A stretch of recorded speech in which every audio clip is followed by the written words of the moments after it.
Doctor Mohammad Yunus আন্তর্জাতিক মানের খেলোয়াড়, এটা নিয়ে কারো কোনো সন্দেহ নেই। কিন্তু তিনি যে ফিল্ডে যে মাঠে খেলার জন্য নেমেছেন, সেই মাঠে তার টিমে যারা রয়েছেন এরা প্রত্যেকেই আনফিট, অযোগ্য। এই অযোগ্যতা দিয়ে তিনি কোনোভাবে ম্যাচ জিতাতে পারবেন না। প্রিয় বন্ধুগণ, আমরা গণ অধিকার পরিষদ 5 আগস্টের পরে বলেছিলাম অন্ততপক্ষে ডক্টর মোহাম্মদ ইউনূসের সরকারকে 2 বছর ক্ষমতায় রাখতে হবে।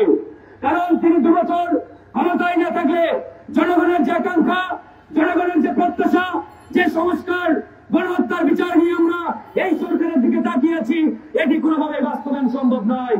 কিন্তু বন্ধুগণ, অত্যন্ত দুঃখের বিষয়, এই ডক্টর মোহাম্মদ ইউনূস ক্ষমতার চেয়ারে বসার পরে তার চতুর্দিকে আওয়ামী কতিপয় দালালরা তাকে বারবার ব্যর্থ করার জন্য উঠে পড়ে লেগেছে। প্রিয় ভাইরা আমার, আজকে ডক্টর মোহাম্মদ ইউনূস আন্তর্জাতিক মানের খেলোয়াড়, এটা নিয়ে কারো কোনো সন্দেহ নেই। কিন্তু তিনি যে ফিল্ডে যে মাঠে খেলার জন্য নেমেছেন, সেই মাঠে তার টিমে যারা রয়েছেন এরা প্রত্যেকেই আনফিট, অযোগ্য। এই অযোগ্যতা দিয়ে তিনি কোনোভাবে ম্যাচ জিতাতে পারবেন না। তাই আমরা ডক্টর মোহাম্মদ ইউনূসকে বলেছি, আপনার এই টিমকে পুনর্গঠন করতে হবে। আপনার এই অন্তর্বর্তীকালীন সরকারকে পুনর্গঠন করে জাতীয় সরকারে রূপান্তর করতে হবে।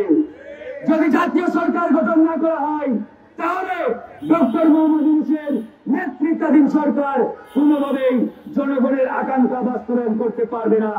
প্রিয় বন্ধুগণ, আজকে আমাদের ব্যানারে হেডলাইন দেখতে পাচ্ছেন, আসিফ এবং মাহফুজ আলম, এই দুজন ইতিমধ্যে তাদের যে নৈতিক জায়গাটি রয়েছিল সেটি তারা ইতিমধ্যে হারিয়েছেন। তারা পদে পদে দলীয়করণ, পদ বাণিজ্য, টেন্ডারবাজি এবং নানা দুর্নীতির সাথে জড়িত। সুতরাং তাদেরকে অনতিবিলম্বে পদত্যাগ করতে হবে।